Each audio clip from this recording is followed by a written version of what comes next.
Okay, so let's look at each rock and identify if it cooled fast, slow, or two-staged, and whether it was magma chamber, eruption from volcano, or deep cooling followed by eruption. Then record your answers in the table. Okay, so this is our first one. It has large interlocking crystals.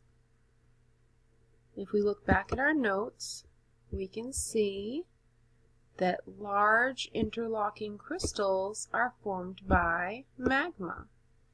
So it cooled slowly and it formed in the magma chamber. Let's look at our next sample.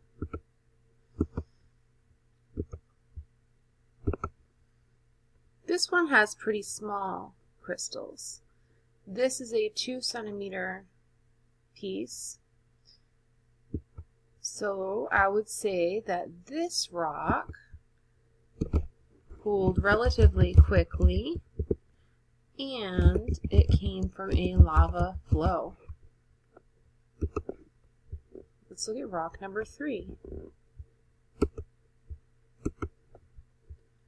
Rock number 3 has kind of a couple of different things going on. So we definitely see some small crystals, small grains, and then we see a couple of places where there's some larger pieces. So that one, I would also say quickly and lava flow. The next one, we definitely have a different situation. As you can see, we have huge crystals, and then in between we have the small grains. So this was a deep cooling, which is where these formed, followed by an eruption, which is where these would form. So this was both slowly and quickly, and that's deep cooling followed by eruption. Let's take a peek at number 5.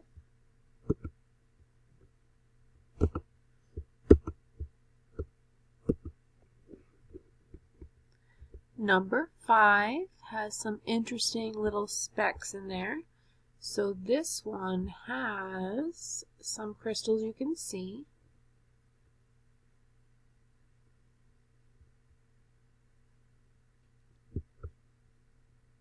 But not as much as this one. Okay, see the difference? How big these little crystals are?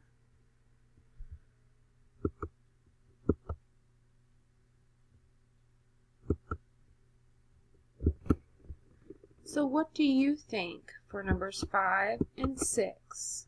I want you to fill them in on your own and tell me whether you thought it was slowly, quickly, or both slowly and quickly, and whether you think it took place in a magma chamber, a lava flow, or was a deep cooling followed by eruption. So you're going to go ahead and fill in 5 and 6.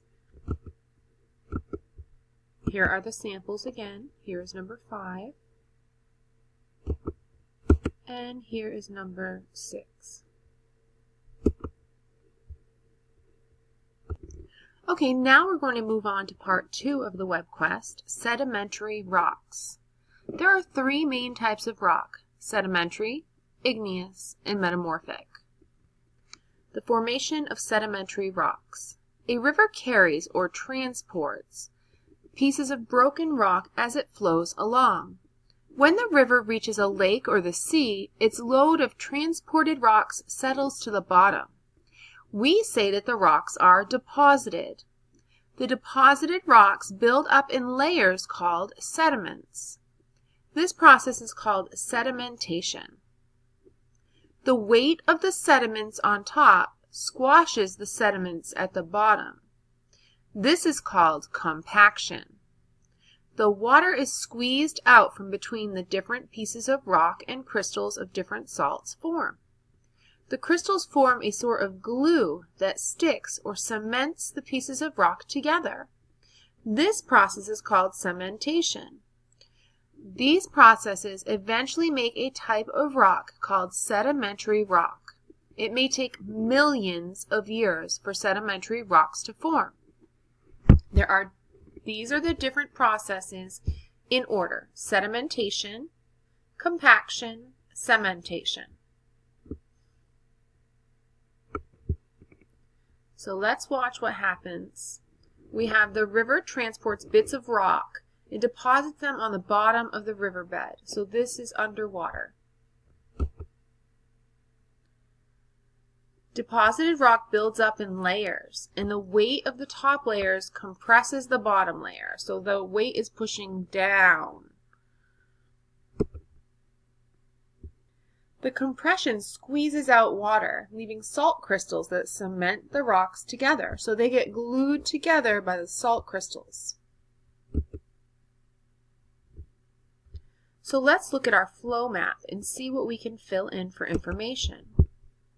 The flow map is on page 2 of your worksheet. This is actually a flea map. So deposition or sedimentation.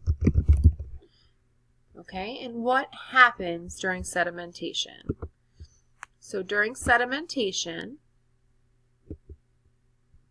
the deposited rocks build up in layers.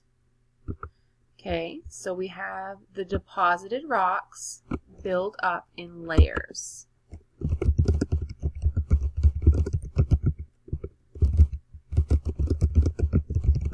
Let's see if I can get rid of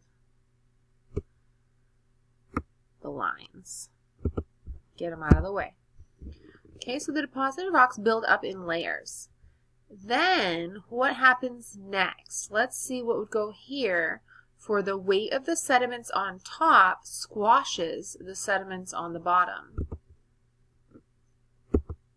So this part is called compaction. Compaction is when you are smushing something or pressing it. So we can fill this in as compaction. And our last box is cementation, which means glue together. Okay, so what happens during cementation? The crystals form a sort of glue that sticks or cements the pieces of rocks together. This process is called cementation. So the crystals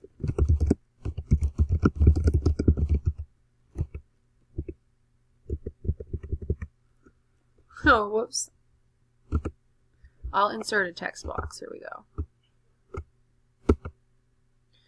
And then,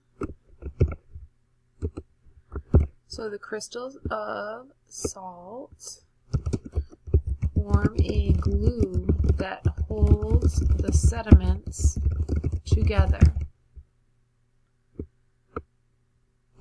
Okay? Crystals of salt form a glue that holds the sediments together. All right, now let's go and find out this information.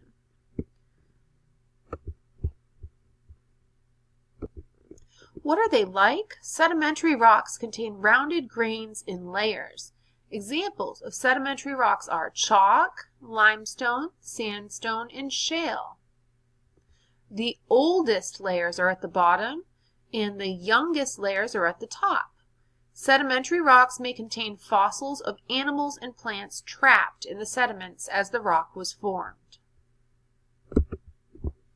So 4 examples of sedimentary rock are chalk, shale, limestone, and I can't remember what other example they gave, so let's go back and look.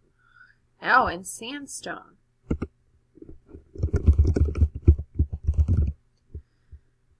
In sedimentary rock, the oldest layers are at the bottom, and the newest layers are at the top, or the youngest. Sedimentary may contain the remnants of organisms that were once alive. These remains form fossils. And that is it for the first part of sedimentary rock. We're going to move on to this site, which has to be opened in Firefox, otherwise it doesn't quite work. So give me 1 second.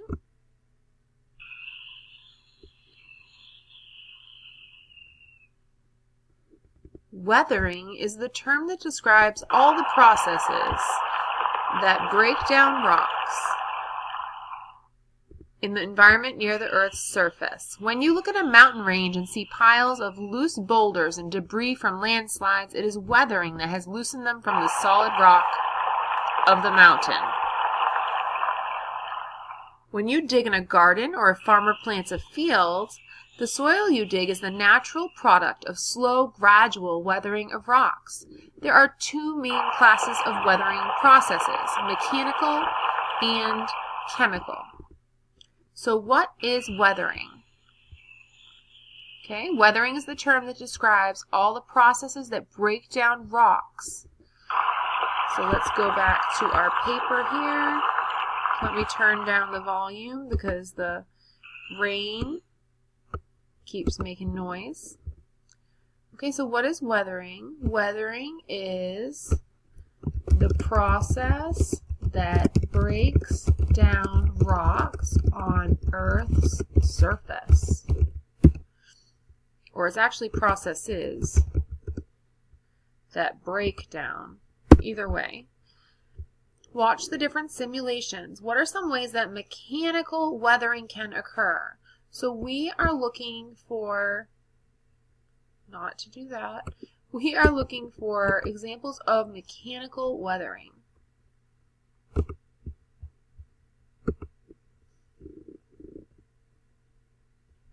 Take a hammer and smash a rock into pieces. That is mechanical weathering. Mechanical weathering tears rocks apart by cracking and prying, producing smaller rock fragments with no change in chemical composition from their original rock form. Any process that breaks down rock in this way contributes to mechanical weathering. This section explores some of the most important mechanical weathering processes: frost wedging, exfoliation, thermal expansion and contraction, crystal growth, tree root growth, and abrasion.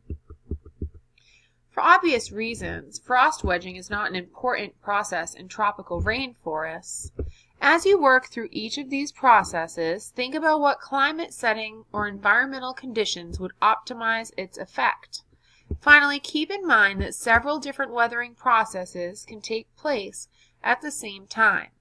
In fact, mechanical weathering processes that fracture rocks actually help speed along various chemical weathering processes a great deal by providing more surface area of rock along which the chemical reactions can take place.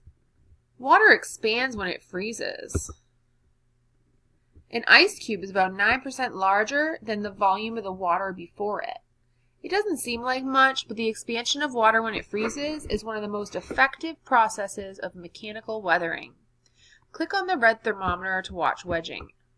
Okay, so that was wedging. So frost wedging is going to happen mostly in cold mountain regions. Here's exfoliation. That's when the peeling of layers. So exfoliation describes sheets of rock peeling off a bare rock face. In the picture on the left, slabs of rock are breaking loose and sliding off of the bare rock surface of this eroding mountain face. Exfoliation of this sort tends to create a stepped appearance to the rock face where successive slabs of rock have broken off.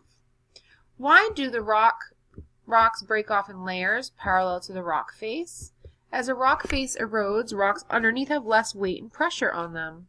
We call this loss of pressure due to erosion unloading.